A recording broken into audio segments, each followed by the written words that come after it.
Welcome to Music History Monday for March 25th, 2024. I'm Bob Greenberg, and the title for today's podcast is The Towering Inferno. If you haven't already, please consider joining me on my subscription site at patreon.com/RobertGreenbergMusic, where I blog, vlog, podcast, pontificate, review, and bloviate 4 to 6 times a week. We mark the birth on March 25th, 1867, 157 years ago today, of the cellist and conductor Arturo Toscanini in the city of Parma in what was then the Kingdom of Italy. He died at the age of 89 on January 16, 1957, at his home in the Riverdale section of the Bronx in New York City. Properly embalmed and, we trust, adequately chilled, his no doubt well-dressed corpse was shipped off to Milan, Italy, where he was entombed in the Cimitero Monumentale. His epitaph features his own words he spoke in 1926 after conducting the posthumous premiere of Giacomo Puccini's opera Turandot, which had been left unfinished at Puccini's death. Quote, "Here the opera ends, because at this point the maestro died." Unquote. What made Toscanini so special? Arturo Toscanini lived a long life, and he lived it to the hilt. Firmly in the public eye from the age of 19 in 1886 until his death in 1957, he traveled everywhere, seemed to have performed with everyone, and had more affairs than Hugh Hefner had bunnies. This is my subtle way of saying that even the most cursory examination of his life is far, far beyond the purview of a 2,300-word post. Consequently, we will focus today on the two aspects of Toscanini's career that made him special, and that together created the Toscanini legend: his revolutionary, at the time, style of conducting, and his incendiary, Vesuvian temper. In tomorrow's Dr. Bob Prescribes post, we will pick back up with Maestro Toscanini, first with his breakthrough performance on June 30th, 1886, when, as the principal cellist in a traveling opera company, he was called upon to conduct Aida in Rio de Janeiro in the middle of what amounted to an audience riot, and then with recordings made and tantrums thrown during his final gig with the NBC Symphony Orchestra in New York City. The first modern conductor. As a conductor, Toscanini was a literalist. At the time he broke in as a conductor in 1886, at the age of 19, by the way, to instant acclaim on the part of audiences and performers, conductors typically treated the scores they conducted as vehicles for their personal self-expression and self-aggrandizement. For those conductors, that meant milking every piece of music they performed for as much expressive Sturm und Drang and Schmerz und Angst as was possible. If such conducting meant constantly speeding up and slowing down in a manner not indicated in the score, so be it. If it meant exaggerating the dynamics, the louds and softs, so be it. If it meant playing movements at speeds vastly different from those indicated by the composer, so be it. And if it meant altering a composer's indicated instrumentation, yes, so be it as well. It was said that hearing Toscanini conduct a familiar work, be it an opera by Puccini or a symphony by Beethoven, was like seeing a familiar painting cleaned and restored. With centuries of grime stripped away, viewers could experience and revel in its original colors for the first time. According to George Zell, 1897 to 1970, the longtime music director of the Cleveland Orchestra, quote, Toscanini changed the whole concept of conducting in that he rectified many arbitrary procedures of a generation of conductors before him. He wiped out the arbitrariness of the Romantic interpreters. He did away with the meretricious tricks and the thick incrustation of the interpretive nuances that had been piling up for decades, unquote. Toscanini was, literally, the first modern conductor, a conductor for whom divining a composer's own musical intentions through the score was all important. In 1926, Toscanini made the following observation about the first movement of Beethoven's Symphony No. 3, the Eroica Symphony. Quote, some say this is Napoleon, some Mussolini. For me, it is simply Allegro con brio, unquote. Around 1930, the famed Dutch conductor Willem Mengelberg, 1871 to 1951, saw fit to give Toscanini some conducting advice. Toscanini would have none of it. Quote, talk, talk, talk. That was Mengelberg. He came to me and told me at great length the proper German way to conduct Beethoven's Coriolanus Overture. He had got it, he said quite seriously, from a conductor who supposedly had got it straight from Beethoven. Bah! I told him I got it straight from Beethoven himself, from the score, unquote. Now, please, his literalism notwithstanding, this doesn't mean that Toscanini was nothing but a human metronome, a heartless technician. Nothing could be farther from the truth. He understood that the music he conducted must sing and soar. Quote, one is not a machine. Music must breathe, unquote. But he also understood that the music he conducted must sing and soar on its own terms, terms outlined in the composer's score, and not according to his personal interpretive desires. The New York Times music critic Harold Schoenberg, who heard Toscanini conduct hundreds of times, wrote, quote, a literalist he may have been, but not a blind purist. His phrases were long and aristocratic, his climaxes stupendous, his handling of melodic elements gracious and lyric. Above all, the feature that marked his conducting was intensity. There was a tensile quality that no other conductor could match, and even light music suddenly sounded sinewy and powerful when Toscanini conducted, unquote. The towering Inferno.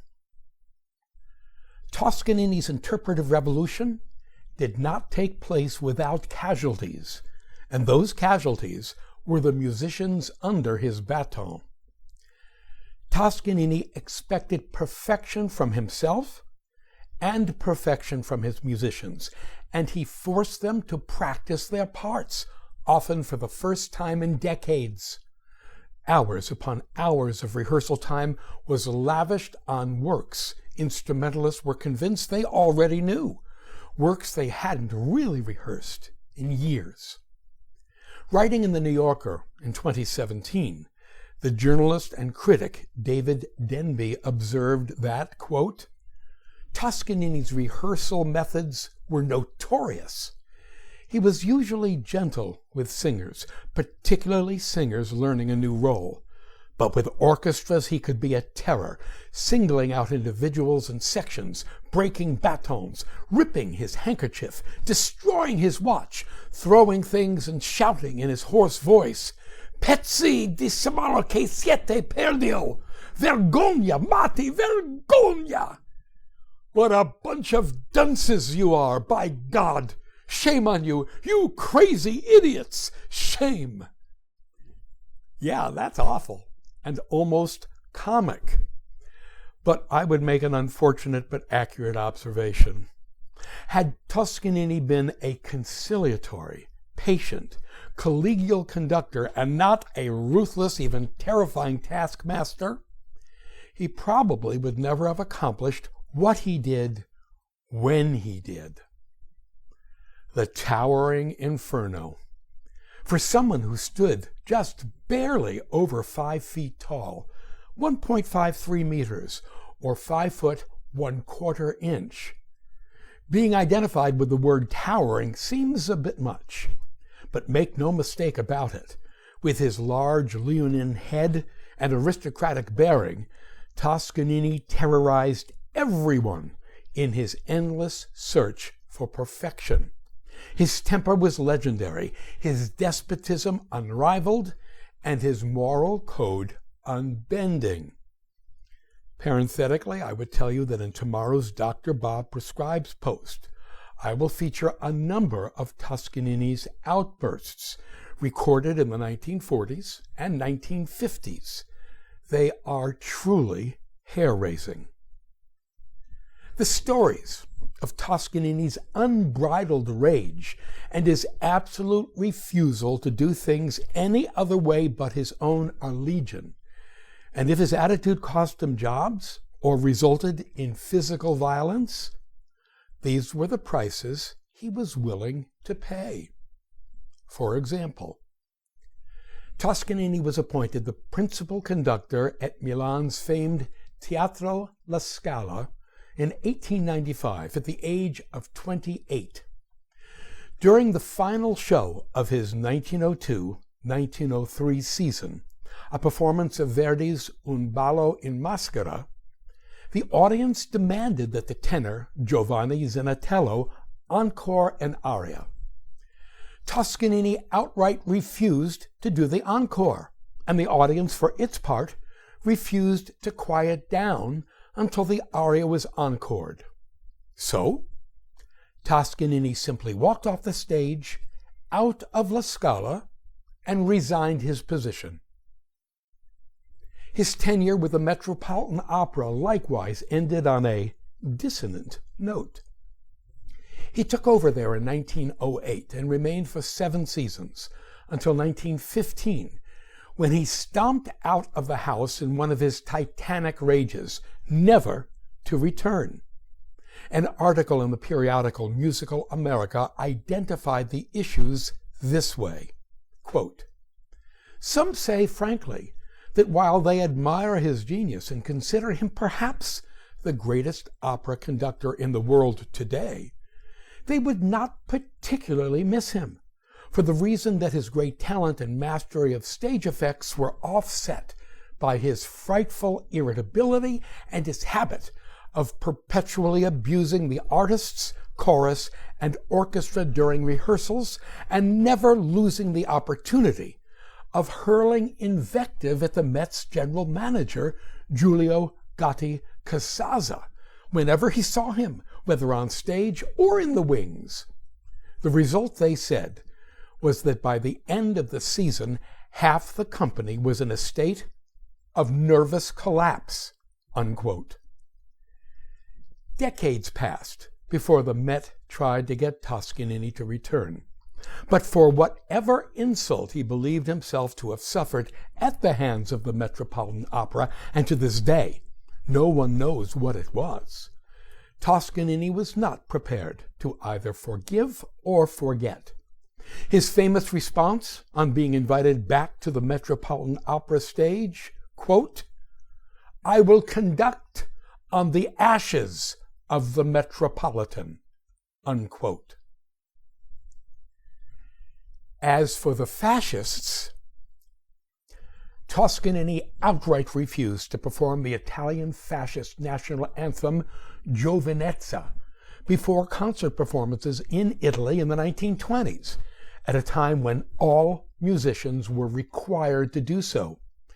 For this crime against the state, Toscanini was physically assaulted, spat on in the streets, vilified in the fascist press, spied on by the fascist government, and for a time, forbidden to leave the country. In 1931, Toscanini had had enough, and he outright refused to ever again conduct in fascist Italy. Likewise, Toscanini made no secret of his loathing for Hitler and the Nazis. He was scheduled to conduct Richard Wagner's Parsifal at the Bayreuth Festival during the summer of 1933. But Hitler and his Nazis had come to power earlier that year, and Toscanini was appalled by what he saw happening in Germany. So he canceled his appearance, explaining that it was because of, quote, painful events which have wounded my feelings as a man and an artist, unquote. Despite receiving a personal letter from Adolf Hitler himself imploring him to appear at Bayreuth, Toscanini stuck to his guns and stayed away. In 1937, Joseph Goebbels' Ministry of Propaganda declared Toscanini to be, quote, an enemy of the regime, unquote. In 1938, after the Nazi takeover of Austria, Toscanini likewise severed his long-standing ties with the Salzburg Festival as well. So many anecdotes, so little time. The literature is filled to brimming with Toscanini stories, stories that shed tremendous light on who he was. Here are 4 of them, with the understanding that we will return to the maestro in tomorrow's Dr. Bob Prescribes post, there to continue our examination of this fascinating man and musician. We pick back up with Toscanini's refusal to appear at the 1933 Bayreuth Festival. In his book, Opera Off Stage, Walker and Company, 1996, Milton Brenner tells us that after Toscanini declined to appear at Bayreuth, quote, his place at the festival, at the urgent request of Wagner's daughter-in-law, the festival's director, was taken by Richard Strauss. This was the 50th anniversary of the death of Wagner, whom Strauss revered above all others, and for Strauss, the political situation was secondary. Shortly thereafter, Toscanini met Strauss in Milan and greeted him with the stinging remark, quote, as a musician, I take my hat off to you. As a man, I put it on again, unquote. Ethan Morden tells us this story in his book Opera Anecdotes, Oxford University Press, 1985. Quote, at Salzburg, Toscanini was sitting in on Bruno Walter's rehearsal of Tristan and Isolde with Margarita Wallmann, who choreographed all Salzburg Festival performances in the pre-Nazi early 1930s. During the very long love duet in Act 2, Maestro Toscanini turned to Wallmann and noted, if they were Italians, they would already have 7 children. But see, they're Germans. They're still talking about it, unquote. Technically, of course, Toscanini was wrong. Isolde is Irish, and Tristan is English. But Wagner was German, so we'll cede Toscanini his point. In the Book of Musical Anecdotes, Free Press, 1985, Norman Lebrecht writes, quote, just before a concert, Toscanini paced up and down in the cellist Gregor Piatigorsky's dressing room, grunting, swearing to himself, and muttering to the cellist who was warming up, you are no good, I am no good. Piatigorsky stopped practicing and begged him to desist. Please, maestro, I will be a complete wreck. Toscanini departed to begin the concert. After a short overture, While waiting in the wings with Piatigorsky before the concerto, he repeated, "We are no good, but the orchestra is worse. Come on, my dear, let's go." Unquote. One more, for now. In 1937, the National Broadcasting Company, NBC, created an orchestra exclusively for Toscanini. The language barrier between the Italian-born Toscanini and the New York-based musicians made for some interesting repartee. On one occasion, Toscanini aimed a temper tantrum at a clarinetist who had played a wrong note. The clarinetist, clearly fed up, fired an insult back, and Toscanini ordered him off the stage. As he left, the clarinetist turned around and shouted in colloquial New Yorkese, "Nuts to you!" To which Toscanini screamed back in his thick Italian accent, "It's too late to apologize." Unquote. Until tomorrow. Thank you. To sample and download one or all of my many courses on subjects musical produced by the Great Courses / The Teaching Company, please visit my website at robertgreenbergmusic.com.